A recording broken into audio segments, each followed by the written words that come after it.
जय हिंद प्यारे विद्यार्थियों। आज के इस वीडियो में देखेंगे सह अभाज्य संख्या, जो कि हम लोग पीछे हम इससे पहले वाला जो बताए थे हम लोग वीडियो, उस वीडियो में हमने आप लोगों को बताए थे कि भाज्य संख्या किसे कहते हैं और अभाज्य संख्या किसे कहते हैं। ये चीज हम बता चुके हैं।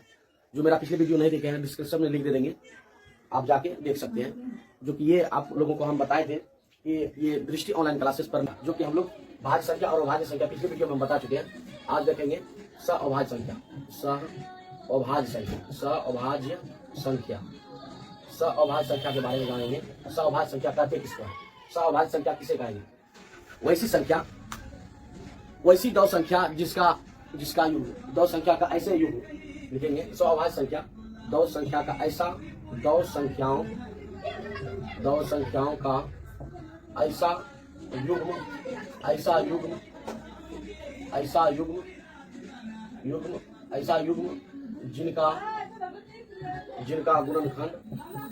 गुणनखंड एक हो, उसे हम क्या कहेंगे, सह अभाज्य संख्या कहेंगे, वो फैक्टर कहेंगे। सह अभाज्य संख्या, सह अभाज्य संख्या कहते हैं, सह अभाज्य संख्या कहते हैं, सह अभाज्य संख्या कहेंगे इसको। ठीक है, मतलब दो संख्याओं का ऐसा युग, युग मतलब क्या हुआ, जोड़ा। युग मतलब क्या हुआ, जोड़ा। जब भी आएगा वह जोड़ा में ही आएगा, तो वैसा संख्याओं का जोड़ा जिसका गुणनखंड क्या हो, एक हो।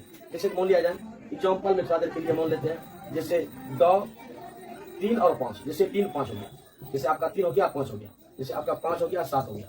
इस तरह से आपका जैसे 9 हो गया, सॉरी 9 नहीं, जैसे आपका 11 हो गया और 13 हो गया। इसका गुणनखंड इस तरह डॉट डॉट डॉट इन्फिनिटी ढेर सारे हैं। तो ऐसा मतलब संख्याओं का युग्म, मतलब जिनका गुणनखंड क्या हो, एक हो। जैसे 3 हो गया 5 हो गया, 5 हो गया 7 हो गया। इसका गुणनखंड अगर निकालते हैं तो गुणनखंड हमारा क्या निकलता है, एक निकलता है। जिसका गुणनखंड क्या निकले, एक निकले, उसे हम क्या कहेंगे, सह अभाज्य संख्या कहेंगे। उसको क्या कहेंगे, सह अभाज्य संख्या कहेंगे। चलिए आप लोग बताइए।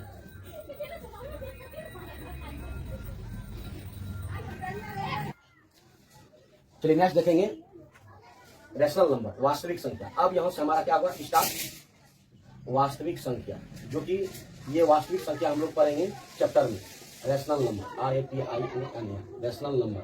हम लोग रैशनल नंबर के बारे में आज जानकारी देंगे। वास्तविक संख्या जो हम लोग पढ़ेंगे इस चैप्टर में, वास्तविक संख्या जो है मूल रूप से दो चीज पढ़ेंगे वास्तविक संख्या में। रियल नंबर में, रैशनल नंबर में हम लोग दो चीज पढ़ेंगे। पहला क्या पढ़ेंगे हम लोग, पहला पढ़ेंगे परिमेय संख्या। क्या पढ़ेंगे, परिमेय संख्या, परिमेय संख्या। दूसरा चीज पढ़ेंगे हम लोग, दूसरा पॉइंट पढ़ेंगे अपरिमेय संख्या, अपरिमेय संख्या, अपरिमेय संख्या।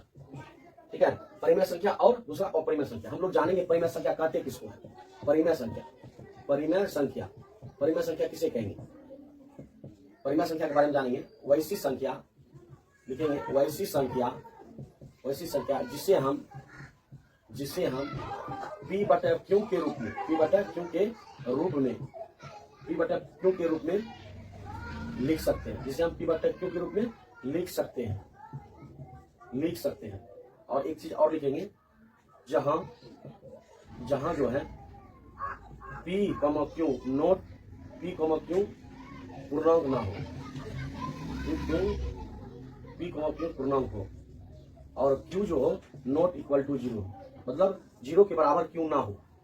एग्जाम्पल में हम लेते हैं, जैसे एग्जाम्पल में क्या हो, ठीक है, परिमेय संख्या किसको कहेंगे, वैसी संख्या जिससे हम P/Q के रूप में तो लिख तो सकते हैं, लेकिन एक चीज जहां दिया गया है P/Q पूर्णांक हो, ठीक, लेकिन Q जो कह रहा है नॉट इक्वल टू 0 होना चाहिए। जैसे एग्जाम्पल में, जैसे मान लिया जाए 2/3 तो हम जानते हैं P/Q के रूप में आ रहा है, ये तो परिमेय संख्या हो गया।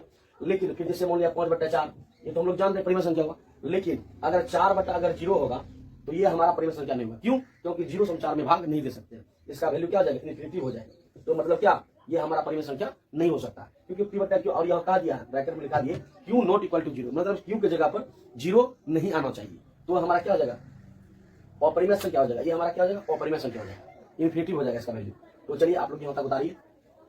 चलिए नेक्स्ट बताएंगे आप लोग को अपरिमेय संख्या, पहले उतारिए इसको।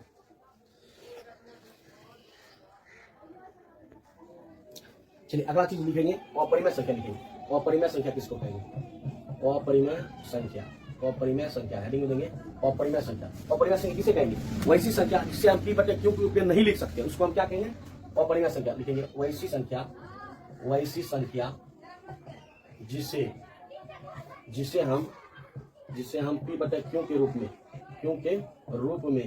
नहीं लिख सकते हैं, नहीं लिख सकते हैं, नहीं लिख सकते हैं, उसे हम क्या कहेंगे, उसे हम अपरिमेय संख्या कहेंगे। उसे क्या कहेंगे, अपरिमेय संख्या, अपरिमेय संख्या कहेंगे, संख्या कहते हैं, अपरिमेय संख्या कहते हैं। जैसे हम एग्जाम्पल ले लेते हैं, एग्जाम्पल जैसे क्या हो गया 2, जैसे हो गया क्या √3, जैसे क्या हो गया √5, जैसे क्या हो गया √7, √6, ये सब क्या हुआ हमारा अपरिमेय संख्या। हम इसको क्यों अपरिमेय संख्या कहेंगे, क्योंकि p/q ग्रुप में नहीं है। दूसरा चीज अपरिमेय संख्या कैसे समझेंगे कि अपरिमेय संख्या जिसका रूट के अंदर आवे, जिसका वर्गमूल ना हो, पूरा वर्गमूल ना हो, जैसे वर्गमूल 2 का होता नहीं होता, √3 का होता नहीं होता, जिसका वर्गमूल ना हो, वैसे भी संख्या को हम लोग क्या कहेंगे, अपरिमेय संख्या कहेंगे। लिखेंगे यहाँ पर एक और चीज लिखेंगे नोट में लिखेंगे। कभी कभी एग्जाम में पूछता है, क्या पूछेगा, कभी कभी पूछता क्या कि पाई एक संख्या है, पाई कौन सी संख्या है, तो पाई की बात अगर आए तो पाई की अगर चर्चा है तो पाई एक अपरिमेय संख्या है। पाई क्या है, अपरिमेय संख्या है। क्या है, पाई एक अपरिमेय संख्या है।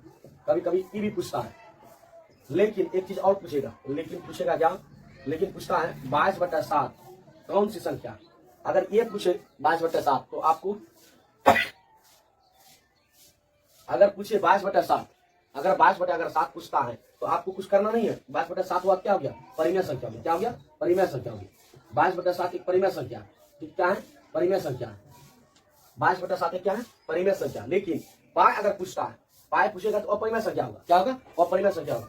अगर पूछता है 22/7 तो 22/7 में आपको मारना क्या है, 22/7 को मारना परिमेय संख्या। 2 चीज पूछता है, एक पाई का अगर मन पूछेगा पाई कौन सी संख्या, जो 2025 में एग्जाम देने वाले बच्चे हैं तो इससे तो निश्चित आपको क्वेश्चन पूछेगा। ठीक है, पाई अगर पूछता है तो पाई क्वेश्चन में आता है ऑब्जेक्टिव में, पाई एक है तो आपको मारना अपरिमेय संख्या। ठीक है, अगर पूछ ले यही किसी जगह पर अगर पूछ दे 22/7, क्योंकि हम लोग जानते हैं पाई का मान क्या होता है, 22/7 रखते हैं, लेकिन 22/7 अगर पूछ दे तो आपको परिमेय संख्या ही मारना है। चलिए आप लोग उतारिए। आज का वीडियो हम लोग यही रखेंगे और इससे जो रिलेटेड है वास्तविक संख्या, इससे रिलेटेड कुछ पॉइंट है जो इसके बारे में आगे बताएंगे नेक्स्ट वीडियो में। आज का क्लास हम लोग यही रखते हैं। धन्यवाद, जय हिंद, गॉड ब्लेस।